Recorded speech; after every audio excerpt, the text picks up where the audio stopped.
Welcome to my YouTube channel HR Educational Hub মৰমৰ ছাত্ৰ-ছাত্ৰীসকল আজিৰ এই ভিডিঅ'টোত আমি আলোচনা কৰিম তোমালোকৰ সোশ্যাল সায়েন্সৰ হিষ্ট্ৰী লেসন 1 বংগ বিভাজন আৰু স্বদেশী আন্দোলন মৰমৰ ছাত্ৰ-ছাত্ৰীসকল এই চেপ্টাৰৰ যিখিনি এক্সাৰসাইজৰ কোৱেশ্চন আছে সেইখিনি আমি 100% আলোচনা কৰিম তাৰ লগতে আমি আলোচনা কৰিম ভিতৰুৱা প্ৰশ্ন মৰমৰ ছাত্ৰ-ছাত্ৰীসকল তোমালোকে গমে পাইছা মেট্ৰিক পৰীক্ষাত তোমালোকৰ সোশ্যাল সায়েন্সত কেনেকুৱা ধৰণৰ কোৱেশ্চন আহে তো এই চেপ্টাৰৰ প্ৰত্যেকটো পাৰ্টৰ পৰা প্ৰত্যেকটো সেন্টেন্সৰ পৰা যিবোৰ প্ৰশ্ন তোমালোকৰ পৰীক্ষাত আহিব পাৰে গোটেইখিনি কোৱেশ্চন আমি এনসাৰৰ সৈতে আলোচনা কৰিম যিবোৰ এনসাৰৰ পৰা তোমালোকৰ এমসিকিউ ইয়াৰ পৰা 90% তোমালোকৰ ক্লিয়াৰ হৈ যাব মৰমৰ ছাত্ৰ-ছাত্ৰীসকল তথাপি তোমালোকৰ কাৰণে এমসিকিউ সেপাৰেটলি তোমালোকে পাই যাবা চেনেলটো সাবস্ক্ৰাইব কৰা আৰু তোমালোকৰ কাৰণে হোৱাটসএপ গ্ৰুপ বনোৱা হৈছে হোৱাটসএপ গ্ৰুপত জয়েন হোৱা ডেসক্ৰিপচনত মই লিংকটো দি দিছো প্ৰথমতে সোৱা আমি এক্সাৰসাইজৰ কোৱেশ্চনখিনি ডিসকাশন কৰিম তাৰ পিছত আমি ডিসকাশন কৰিম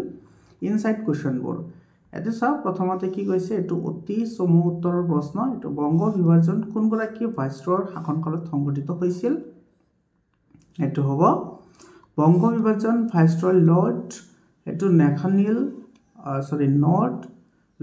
নেথানিয়েল কাৰ্জনৰ শাসনকালত সংঘটিত হৈছিল যাক আমি ডাইৰেক্টলি লৰ্ড কাৰ্জন বুলিও জানো ঠিক আছে এটা সম্পূৰ্ণ নাম হৈছে লৰ্ড নেথানিয়েল কাৰ্জন তাৰ পিছত চা 2 নম্বৰ প্ৰশ্নটোত কি কৈছে 1905 খ্ৰীষ্টাব্দৰ কোন তাৰিখে বিভাজন কাৰ্যকৰী হৈছিল এটো 1905 খ্ৰীষ্টাব্দৰ 16 অক্টোবৰ তাৰিখে বংগ বিভাজন কাৰ্যকৰী কৰা হৈছিল মৰমৰ ছাত্ৰ-ছাত্ৰীসকল এই ইয়াতে এইবোৰ যে মাহৰ যিবোৰ ডেট থাকে সেই ডেটবোৰ কিন্তু বহুত ইম্পৰ্টেন্ট হয় এইবোৰ কিন্তু এমসিকিউ আহে এমসিকিউ আমি ডিসকাশন কৰিম চেপ্টাৰ ওয়াইজ 100% এমসিকিউ আমি আলোচনা কৰিম 3 নম্বৰ প্ৰশ্নটো চোৱা বিদেশী পণ্য বৰ্জনৰ প্ৰস্তাৱ কোনখন সভাত গ্ৰহণ কৰা হৈছিল এটোৰ আনসাৰ হ'ব বিদেশী পণ্য বৰ্জনৰ প্ৰস্তাৱ 1905 চনৰ 20 জুলাই তাৰিখে দিনাজপুৰত অনুষ্ঠিত হোৱা দ্বিতীয়খন বিশাল সভাত গ্ৰহণ কৰা হৈছিল বহুত ইম্পৰ্টেন্ট কোৱেশ্চন হয় মৰমৰ ছাত্ৰ-ছাত্ৰীসকল তোমালোকৰ কাৰণে সায়েন্সৰ কাৰণে 100% চেপ্টাৰৰ এমসিকিউ লগতে ইনসাইড কোৱেশ্চন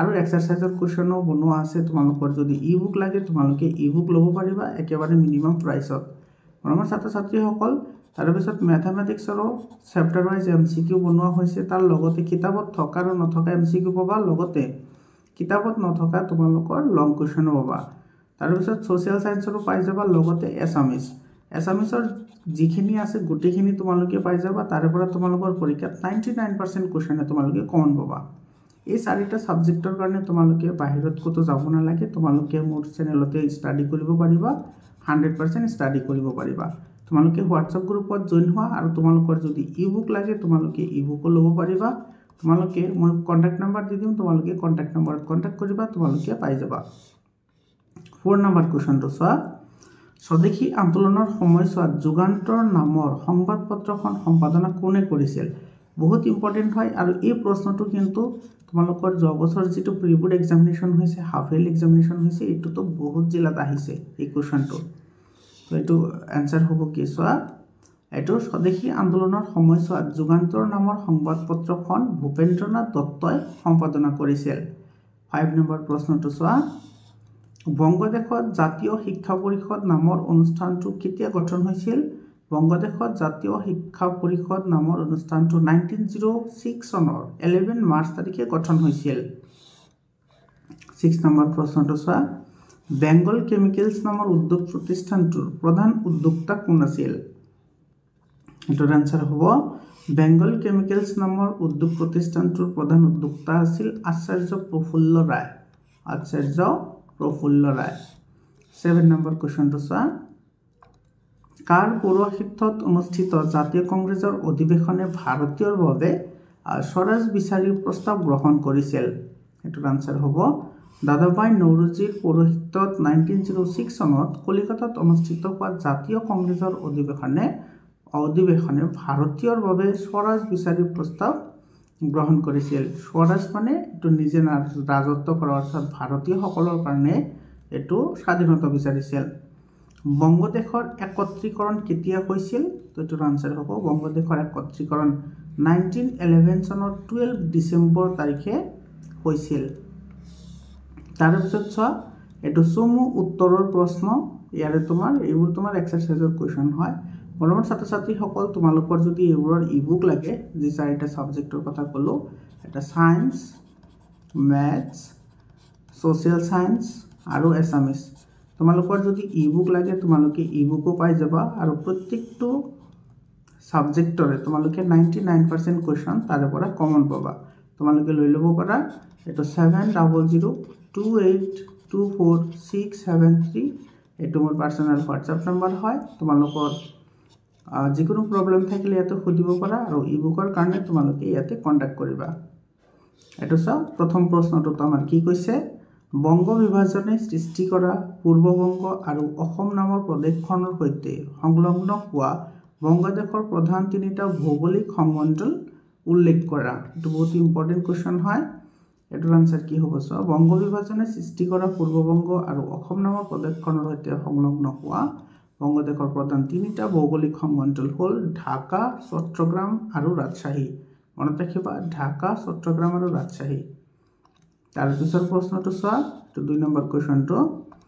বংগ বিভাজনৰ অন্তৰ্নিহিত উদ্দেশ্য কি আছিল চমুকৈ লিখা বহুত ইম্পৰ্টেন্ট কোৱেশ্চন হয় বংগ বিভাজনৰ অন্তৰ্নিহিত উদ্দেশ্য আছিল এটোৱে যে হিন্দু মুছলমানৰ মাজত একতা ভাঙি দিয়া আৰু সাম্প্ৰদায়িক মনোভাৱৰ বিস্তাৰ ঘটোৱা 3 নম্বৰ কোৱেশ্চনটো চোৱা বংগ বিভাজন বিৰোধী আন্দোলন স্বদেশী আন্দোলন নাম কিয় পাইছিল চমুকৈ লিখা বহুত ইম্পৰ্টেন্ট কোৱেশ্চন হয় এটাৰ আনসাৰ লিখিবা এনে ধৰণে বংগ বিভাজনৰ পৰিণতি হিচাপে সংঘবদ্ধভাৱে বিদেশী বস্তু বৰ্জন আৰু স্বদেশী বস্তু গ্ৰহণৰ সিদ্ধান্ত জনসভাত অনুমোদিত হোৱাৰ পিছতে এই আন্দোলনে স্বদেশী আন্দোলন নামে জনাজাত হয় 4 নম্বৰ কোৱেশ্চনটো চোৱা স্বদেশী আন্দোলনে জাতীয় শিক্ষালৈ আগবঢ়োৱা বৰঙনিৰ বিষয়ে আলোচনা কৰা এটাৰ আনসাৰ লিখিবা স্বদেশী আন্দোলনে জাতীয় শিক্ষালৈ আগবঢ়োৱা বৰঙনি অতি গুৰুত্বপূৰ্ণ আছিল স্বদেশী আন্দোলনৰ সময়খিনিত সৰ্বমুঠ 62 খন মাধ্যমিক আৰু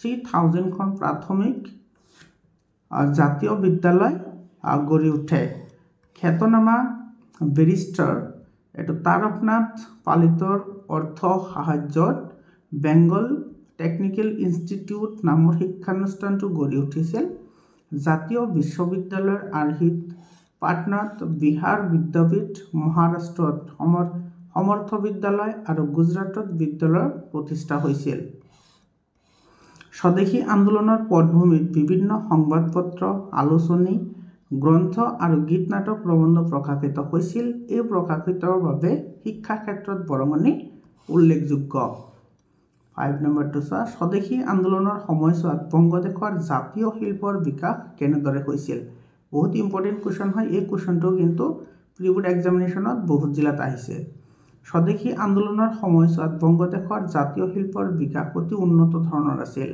স্বদেশী আন্দোলনৰ পটভূমিত জাতীয় শিল্প কাৰখানা গঢ়ি তোলাৰ অনুকূল পৰিৱেশ সৃষ্টি কৰিছিল সূতাকটা কল ক্ষুদ্ৰ আৰু মজলীয়া তাঁতশাল উদ্যোগ সৰিয়হৰ তেল চাবোন জুইশলা বিস্কুট আদিৰ কাৰখানা গঢ়ি উঠিছিল ইয়াৰ লগতে গঢ়ি উঠিছিল জাতীয় বেংক আৰু স্বদেশী বীমা কোম্পানী ৰবীন্দ্ৰনাথ ঠাকুৰে প্ৰতিষ্ঠা কৰা বিদেশী ভাণ্ডাৰ স্বদেশী আন্দোলনৰ এটা জাকত জিলিকা বস্ত্ৰ প্ৰতিষ্ঠান বংগদেশৰ ৰাজনৈতিক আন্দোলনক কেন্দ্ৰ কৰি ভাৰতবৰ্ষৰ বিভিন্ন প্ৰদেশত আধুনিক শিল্প উদ্যোগৰ বুনিয়াদ গঢ়ি উঠিছিল জাতীয় শিল্পৰ ক্ষেত্ৰত স্বদেশী আন্দোলনে এটা নতুন যুগৰ সূচনা কৰিছিল 6 নম্বৰ কোৱেশ্চনটো চোৱা স্বদেশী আন্দোলন দমন কৰাৰ উদ্দেশ্যে ব্ৰিটিছ চৰকাৰে কি আন্দোলন বিৰোধী কাৰ্যসূচী গ্ৰহণ কৰিছিল তো বহুত ইম্পৰ্টেন্ট কোৱেশ্চন হয় এটোৰ আনসাৰ লিখিবা এনে ধৰণে ব্ৰিটিছ চৰকাৰে বংগভংগৰ ক্ষেত্ৰত জাতীয় কংগ্ৰেছৰ উদাৰপন্থী নেতাসকলৰ পৰা সহযোগিতা আশা কৰিছিল লৰ্ড কাৰ্জনে এই নেতাসকলক হাতৰ মুঠিত ৰখাৰ উদ্দেশ্যে তেওঁলোকৰ বহুতকে ব্ৰিটিছ চৰকাৰৰ আৰোপিত উপাধি পদক আৰু পদ প্ৰদান কৰিছিল উদাৰপন্থী কংগ্ৰেছ সদস্যক উচ্চ ন্যায়ালয়ৰ বিচাৰপতিৰ পদ ব্ৰিটিছ সাংসদ সদস্য পদ ভাইসৰয় পৰিষদৰ সদস্য পদ নতুবা প্ৰাদেশিক পৰ্যায়ৰ লোভনীয় সদস্য পদ যাচি বংগভংগ পৰিকল্পনাত তেওঁলোকৰ সমৰ্থনত আশা কৰিছিল হৰেন্দ্ৰনাথ বন্দ্যোপাধ্যায় গোপাল কৃষ্ণ গোখলে আদি কংগ্ৰেছৰ শীৰ্ষ নেতাৰ বংগভংগ বিৰোধী অটল স্থিতিয়ে চৰকাৰক হলঠেকত পেলাইছিল বিপিন চন্দ্ৰ পালে সকলো নেতাক ব্ৰিটিছ প্ৰদত্ত উপাধি পদ পদবী আদি বৰ্জন কৰাৰ আহ্বান জনায়। এই আহ্বানৰ প্ৰতি সঁহাৰি জনাই গোপাল কৃষ্ণ গোখলে পোনপ্ৰথমতে নাইটহুড উপাধি ব্ৰিটিছ চৰকাৰক ঘূৰাই দিছিল। মৰমৰ ছাত্ৰ ছাত্ৰীসকল, এই কথাটো তোমালোকে মনত ৰাখিবা। ইয়াতে যিটো নাইটহুড যিটো উপাধি সেইটো কাৰ আছিল? গোপাল কৃষ্ণ গোখলে। এইটো মনত ৰাখিবা, গোপাল কৃষ্ণ গোখলেৰ আছিল এইটো নাইট উপাধি। আৰু এই নাইট উপাধিটো এইটো কোনটো আন্দোলনৰ লগত জড়িত সেই এনেকুৱা ধৰণৰ কিন্তু প্ৰশ্ন আহে, মেট্ৰিকতো আহিছে। এইটো তোমাৰ স্বদেশী আন্দোলনৰ লগত জড়িত। আৰু এইটো কিহৰ কাৰণে নাইট উপাধিটো তোমাৰ কি ত্যাগ কৰিছিল বা ঘূৰাই দিছিল? কাৰণ এইটো আমাৰ যিটো বিদেশী বস্তু বৰ্জন আৰু স্বদেশী বস্তু গ্ৰহণ সেইটোৰ আহ্বানৰ খাতিৰত বা সেইটোৰ আহ্বানৰ কাৰণে কি কৰিছিল? নাইটহুড উপাধিটো ঘূৰাই দিছিল। মনত ৰাখিবা। 7 নম্বৰ কুৱেশ্যনটো চোৱা, স্বদেশী আন্দোলনৰ 3টা ফলাফল উল্লেখ কৰা। স্বদেশী আন্দোলনৰ 3টা ফলাফল তলত উল্লেখ কৰা হ'ল।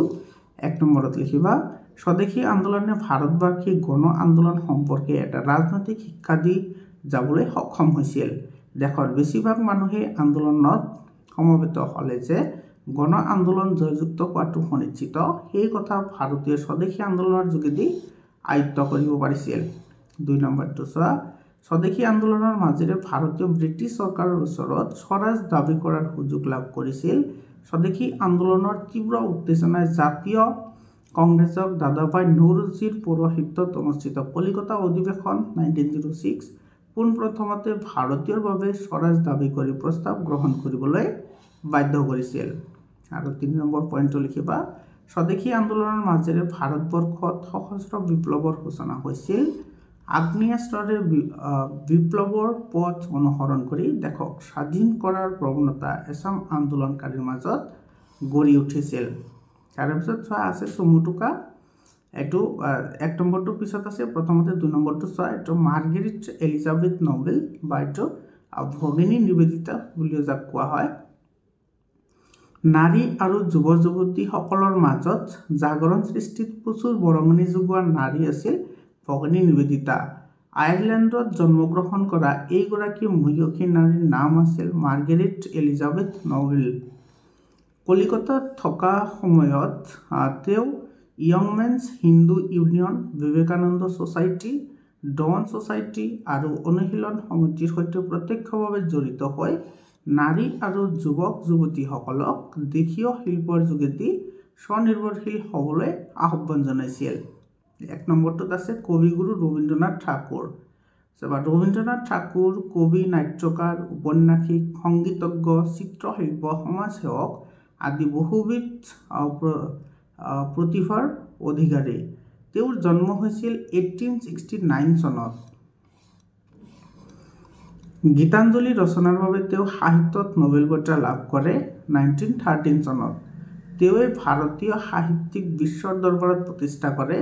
তেওঁ লিখা ঘোঁৰা, গীতাঞ্জলি, সোণাৰ তৰী, চৈতালী, কল্পনা, বিসৰ্জন আদি উল্লেখযোগ্য গ্ৰন্থ। বংগভংগৰ কাৰ্যকৰী হোৱাৰ দিনা কবিগুৰুৰ আহ্বানক্ৰমে কলিকতাৰ জনতাই জাতিৰ অখণ্ডতাৰ প্ৰতীক হিচাপে সেইদিনা ৰাখী বন্ধন পালন কৰিছিল। এই যিটো কুৱেশ্যন, এই কুৱেশ্যনটো কিন্তু তোমাৰ বহুতবাৰ মেট্ৰিক পৰীক্ষাত আহিছে।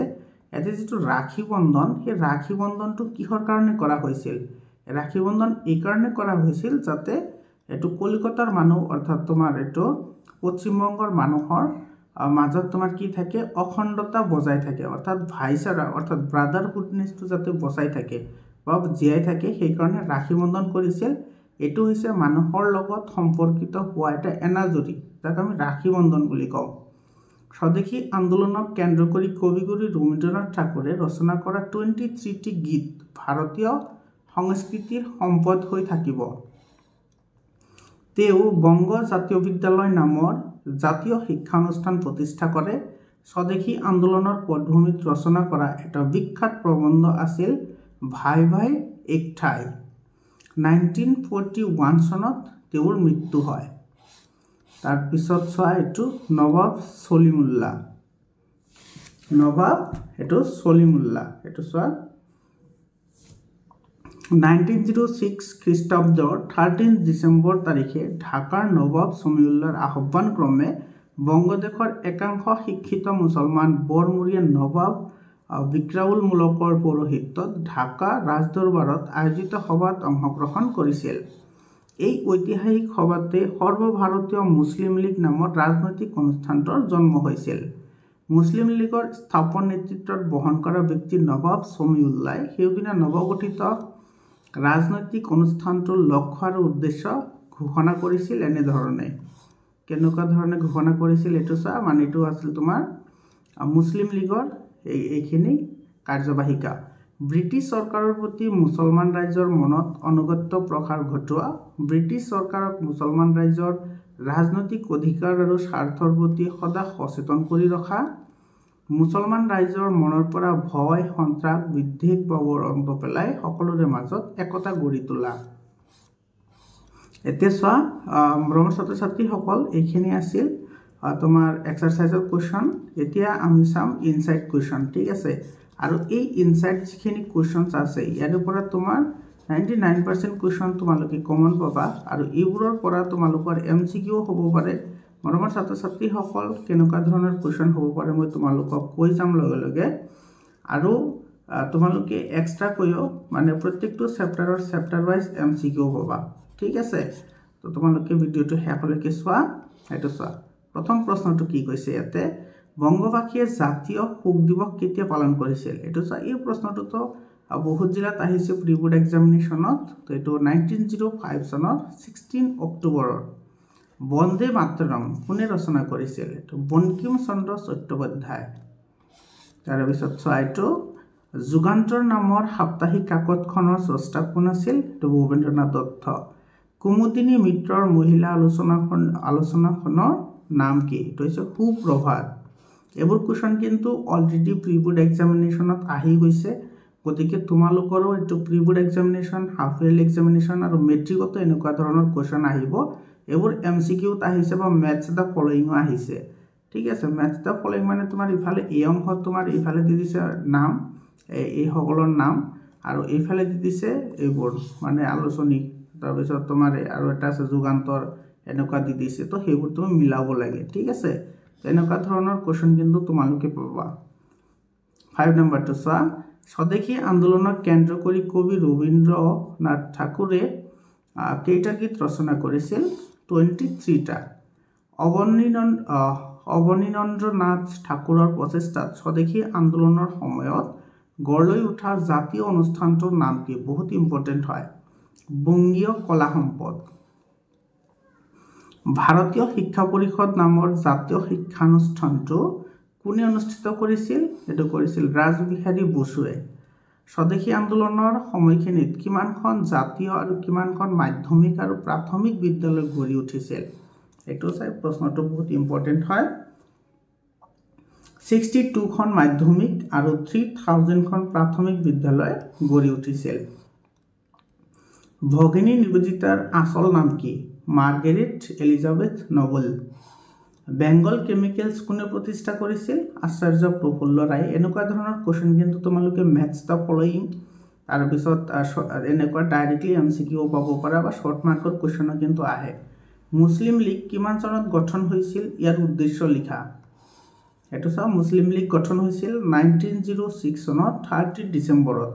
ইয়াৰ উদ্দেশ্য হ'ল, 1 নম্বৰ লিখিবা, ব্ৰিটিছ চৰকাৰৰ প্ৰতি মুছলমান ৰাইজৰ মনত আনুগত্যৰ প্ৰকাশ ঘটোৱা, তাৰপিছত মুছলমান ৰাইজৰ মনৰ পৰা ভয় সন্ত্ৰাস বিদ্বেষ ভাৱৰ অন্ত পেলাই সকলোৰে মাজত একতা গঢ়ি তোলা।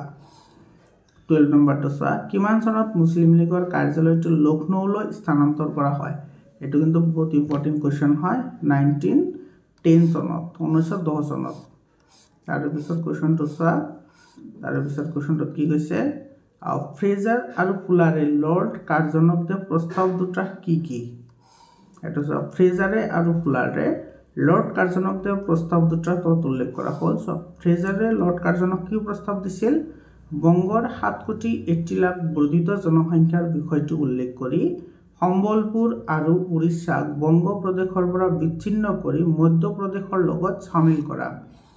আৰু ফুলাৰে দিয়া প্ৰস্তাৱটো কি আছিল? চাহ ব্যৱসায় সম্প্ৰসাৰণৰ স্বাৰ্থত অসমৰ লগত চট্টগ্ৰামক সংলগ্ন কৰা। তাৰপিছতটো চোৱা 14 নম্বৰটো বংগ বিভাজন কাৰ শাসনকালত সংগঠিত হৈছিল? বংগ বিভাজন ভাইসৰয় লৰ্ড নেথানিয়েল কাৰ্জনৰ শাসনকালত সংগঠিত হৈছিল। বংগ বিভাজন কেতিয়া সংগঠিত হয়? বংগ বিভাজন 1905 চনৰ পৰা 1911 চনলৈকে সংগঠিত হৈছিল। ভাইসৰয় লৰ্ড কাৰ্জনে পূৰ্ববংগক অসমৰ সৈতে সংলগ্ন কৰি কি নামৰ প্ৰদেশ এখন গঠন কৰিছিল? ভাইসৰয় লৰ্ড কাৰ্জনে পূৰ্ববংগক অসমৰ সৈতে সংলগ্ন কৰি পূৰ্ববংগ আৰু অসম নামৰ এখন প্ৰদেশ গঠন কৰিছিল। 17 নম্বৰটো চোৱা ব্ৰিটিছ শাসনৰ বিপক্ষে বংগভংগ বিৰোধী আন্দোলনটো কি আছিল? এটাৰ আনসাৰ হ'ব ব্ৰিটিছ শাসনৰ বিপক্ষে বংগভংগ বিৰোধী আন্দোলনটো আছিল সৰ্বভাৰতীয় পৰ্যায়ৰ প্ৰথমটো সক্ৰিয় জাতীয় সংগ্ৰাম। অসম নামৰ প্ৰদেশখন কেনেকৈ আৰু কেতিয়া গঠন কৰা হৈছিল? এটাৰ আনসাৰ লিখিবা পূব ভাৰতৰ এটা বিশাল এলেকা বংগদেশৰ পৰা বিচ্ছিন্ন কৰাৰ উদ্দেশ্যে ব্ৰহ্মপুত্ৰ উপত্যকাৰ 6খন জিলা যেনে গোৱালপাৰা, কামৰূপ, নগাঁও, দৰং, শিৱসাগৰ, লখিমপুৰ আদিৰ সৈতে খাচিয়া, জয়ন্তীয়া পাহাৰ, নগাঁও পাহাৰ, গাৰো পাহাৰ, কাছাৰ আৰু শ্ৰীসত্ৰক সংলগ্ন কৰি সৰ্বমুঠ এলেকা 54,100 বৰ্গ মাইল, জনসংখ্যা আছিল তোমাৰ 41,50,000, এইটো আছে তোমাৰ 1874 খ্ৰীষ্টাব্দৰ 7 ফেব্ৰুৱাৰী তাৰিখে অসম নামৰ প্ৰদেশখন গঠন কৰা হয়। 19 নম্বৰটো চোৱা অসমৰ প্ৰশাসনৰ দায়িত্বভাৰ কাক আৰু কেতিয়া অৰ্পণ কৰা হৈছিল? অসম প্ৰশাসনৰ দায়িত্বভাৰ মুখ্য আয়ুক্ত কৰ্ণেল R.H. কিটিংজক 1874 চনৰ পৰা 1878 চনলৈকে অৰ্পণ কৰা হৈছিল। বংগ বিভাজন লৰ্ড কাৰ্জনক বিশেষভাৱে সহায় কৰা দুজন ইংৰাজ বিষয়াৰ নাম লিখা।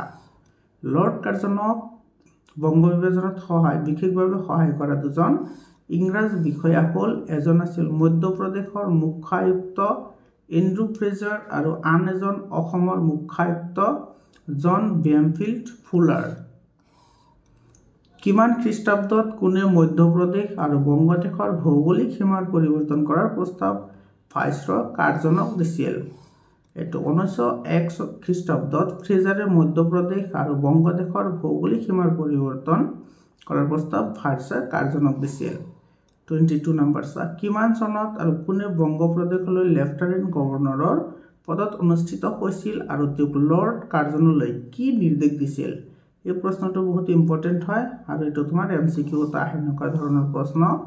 এইটোৰ এনসাৰ কেনেদৰে লিখিবা 1903 চনত এণ্ড্ৰু ফ্ৰেজাৰ বংগপ্ৰদেশৰ লেফটেনেণ্ট গভৰ্ণৰৰ পদত অধিষ্ঠিত হৈছিল।